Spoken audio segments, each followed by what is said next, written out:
Hey, hello buddies, welcome back to my channel. So today we'll be seeing chemistry chapter 1, chemical equations and reactions in one shot. So topics that we are going to cover is what is a chemical reaction, how to balance a chemical equation, types of chemical reactions with examples. So now let's move into the first topic. What is a chemical reaction? So now look at these examples. When grapes get fermented, food is cooked, and iron is left in human atmosphere. So what do you observe common in these examples? So when these happen, you could find a new product which is formed, right? So when the grapes are getting fermented, you could get wine. Then when food is cooked, you would get the cooked food. You will not be having the raw vegetables and fruits, right? You will get cooked food. And when the iron is left in the humid atmosphere, you could observe rust. Yes, you would observe rust. So what are common in these? You are getting a new product. Reactions where a new substance is formed is simply called as chemical reactions. So it's just like simply opposite to physical reactions. Yes? So in physical reactions you could not observe new products formed in there. And also the chemical properties or the nature of the material is not changed. But whereas in here the nature of the material is totally changed. Yes, iron is different from rust. Yes, raw food is different from cooked food, as well as grapes is different from wine. So now let's go to the next topic. So how to balance a chemical equation. So this is going to be very simple if you know the valencies. Only if you know the valencies you could balance a chemical equation. So now I would say these reactions are unbalanced. So why should we balance a reaction first of all? So last year you would have studied the law of conservation of mass, where the mass can be neither created nor destroyed, because the number of elements in the reactant side and in the product side should be equal, right? But if you check here, the number of elements in the reactant side and in the product side will always differ if it was an unbalanced equation. So we must balance it, no, to satisfy the law of conservation of mass. So for that we should know the valencies. So for these three equations I have given the valencies of the elements there. So you can also say the unbalanced equation as skeletal equation. The unbalanced equation also can be called as skeletal equation. So now let's try to balance these. So now if you see, the number of magnesium here is 1 and here the oxygen is 2. Yes, if you see in the product side, magnesium matches. Yes, 1, 1. It is matching. If you see the oxygen, here you have 2, but you have only 1 here. So we have to balance the oxygen, right? For balancing, you are not supposed to add 2 at the bottom or before the element. Like between two elements, you are not supposed to add numbers. Like you are going to draw a box near them, like this. So you're not going to do anything inside this box. You're going to do everything outside this box. So I'm adding 2 here, because you're not supposed to touch everything inside the box. Yes? So I'm adding 2 outside. Now if you see, the oxygen is balanced. This 2 belongs to both. So this now oxygen is balanced. But if you see magnesium, you have 2 magnesium elements, right? Magnesium atoms. So now I'm adding 2 here. So now what happens? So 2 magnesium here and same 2 here. 2 oxygen, 2 oxygen. Now hence it is balanced. See, sometimes you could observe, see here, if it is water you would get H2O. Why do you get like this? Now you see the valency of hydride there. Hydride will be 1 minus. Yes, 1 minus it is. And this side, oxide is 2, yes, 2 minus. Actually hydrogen it is. Hydride is 1 minus. Hydride hydrogen is 1 plus. The normal like atom's valency is 1 plus. When it loses or gains ion, it becomes 1 minus. Yes, now hydride is 1 minus. Hydrogen is 1 plus. And oxide there is 2 minus. So now if you see here 1 plus and here 2 minus. So when you solve this, you don't get the answer 0. When you solve the valencies, you must get 0 so that you could make them balanced between the compound itself. So to make them balanced between the compound, we are making this valency is neutral. So I am adding 2 plus here. When I add 2 molecules of hydrogen, 2 plus into 2 minus we get as 0. So now it is neutral, right? Or else it will be unbalanced compound. That's why we are adding 2 here near hydrogen. So 2 hydrogen molecules and 1 oxygen molecules. Yes, if you had 2 here, then it belongs to both the elements. But if you add 2 here or here, it belongs to that particular element alone. Got it?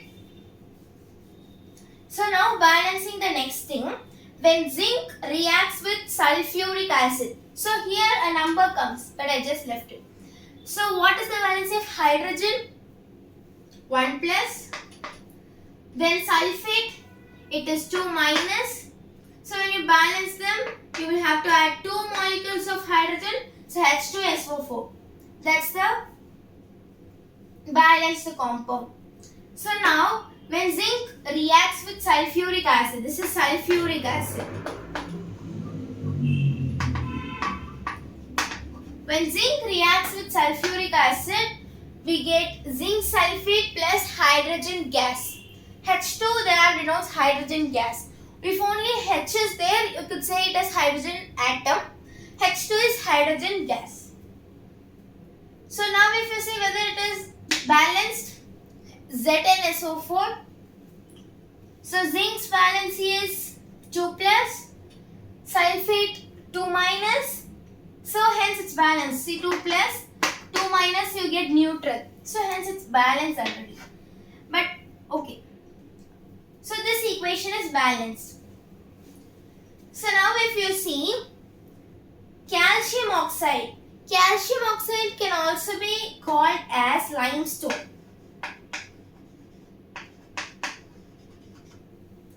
Calcium oxide can also be called as limestone, and when this reacts with hydrogen and water.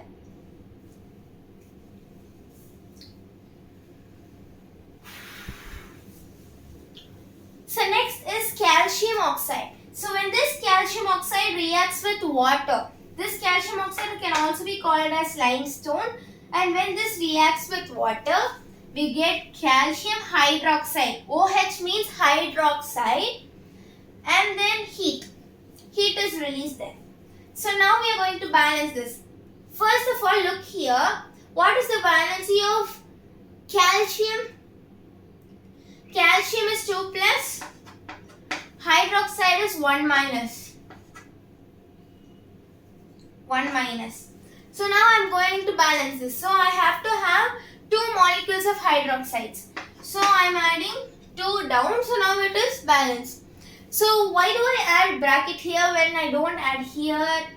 Why do I add bracket here? Because here we can find 2 elements, right? Here only hydrogen, here only hydrogen. But if you see here, you could find oxygen as well as hydrogen. If you put 2 without this bracket, then this 2 belongs only to hydrogen molecule. So still it's unbalanced compound. So we are adding bracket, so it becomes whole for both of these. Okay. So now let's see. So calcium is 1, oxygen molecules we have 2, and hydrogen molecules also we have 2. So now it's balanced. So you can also get balanced equations in exams as well as you can get unbalanced equation. But you should be careful about it. So if they have given in the form of chemical equation during the exams, you don't need to memorize the valencies because the compound will be already balanced. But if they give in the form of word equation, obviously you will have to know the valencies to write it in the chemical form. Yes. So here it is the balanced compound form for this equation. So now if you see, it is ferric Fe, water H2O and Fe2O3. How did I find it is Fe2O3? So now valency of Fe, here ferric is 3 plus. Fe 3 plus. Because ferrous is 2 plus. They have mentioned it. It is ferric oxide, not ferrous oxide. So ferric oxide is 3 plus and oxygen is 2 minus. So when I multiply with 2, I get Fe 6 plus. And here when I multiply with 3, I get Fe 6 minus and hence it becomes neutral. It becomes neutral. So now what we have multiplied it with? 2. Here we have multiplied it with 3. So Fe2O3. Got my point? So next here is hydrogen. This equation is not balanced. If you see, ferric, here it is 2 molecules and here it is, here it is 1 and here it is 2. And hydrogen is 2 and hydrogen 2, here it's balanced. Hydrogen balanced. And here oxygen molecules are, here it's 1, only 1. This 2 doesn't belong to this oxide. So here only 1 and here you have 3. So now if you see, here we have 2 molecules. So I'm adding 2 here, 2 Fe plus we need 3 oxygen molecules. So 3 H2O gives Fe2O3 plus hydrogen. Yes, this is what we get. So now ferric is balanced, oxygen is balanced, but hydrogen is pending. So what we are doing? So we are having 2 Fe plus 3 H2O. So here we have 6 hydrogen molecules. Here you will have to multiply this.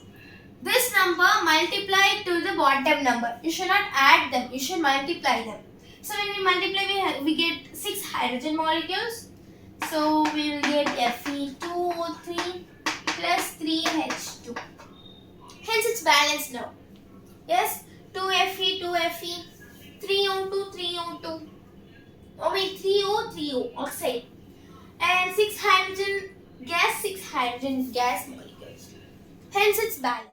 As it is given in the book, you need not to learn the balancing like in the brief way, because that's not going to be asked in the exam. It's just for our understanding. So that carries no mark in the exam. So it's not needed like you should have to know from the top drawing the tabular columns and all that. If you know to balance it directly, that will be more than enough. And it's also time consuming in exams. So that's not needed at all. So now let's move to the next topic. The third topic and the last topic, which is very brief too. Yes, we will be knowing about what are the chemical reactions. At the end of this video, I will be sharing some important valencies which should be like memorized by grade 10 students. So these are the type of chemical reactions we will be learning in this chapter. Combination reaction, decomposition reaction, displacement reaction, double displacement reaction, oxidation and reduction, and redox reaction. So first of all, what is combination reaction?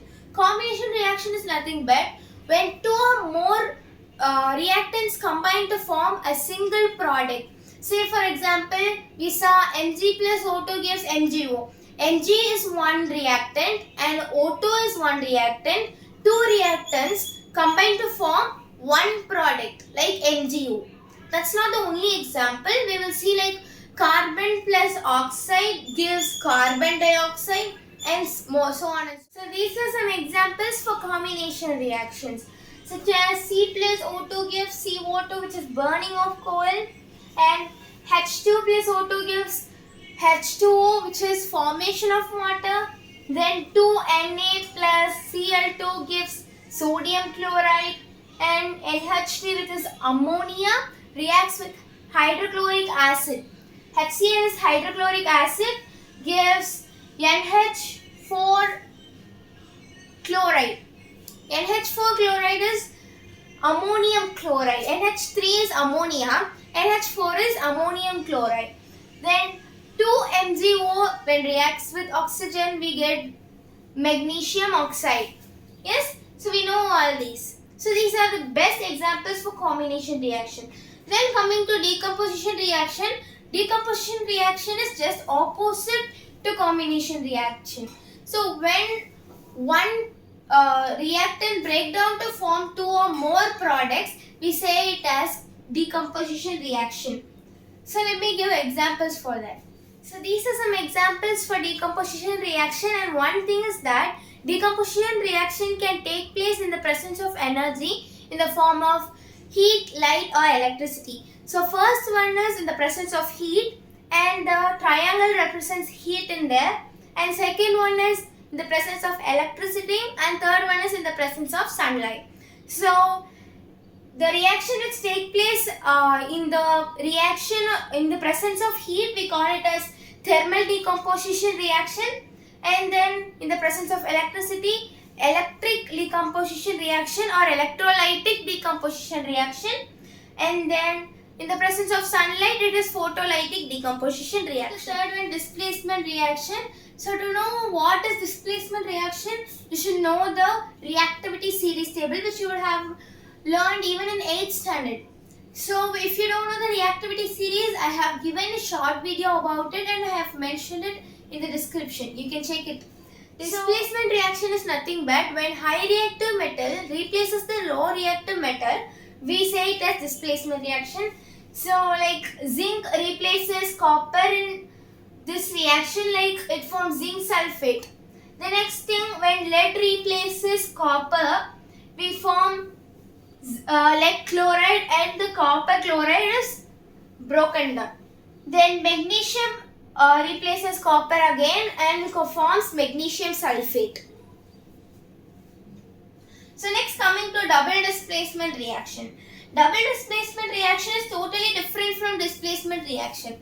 So when the ions are exchanged between the reactants, and one thing is that if you see, the reactants of displacement reactions will be one compound and one element. But if you see in double displacement reaction, both the reactants or 2 or more reactants will be compounds. Yes, they will be compounds. But here you can see one is element and other is compound.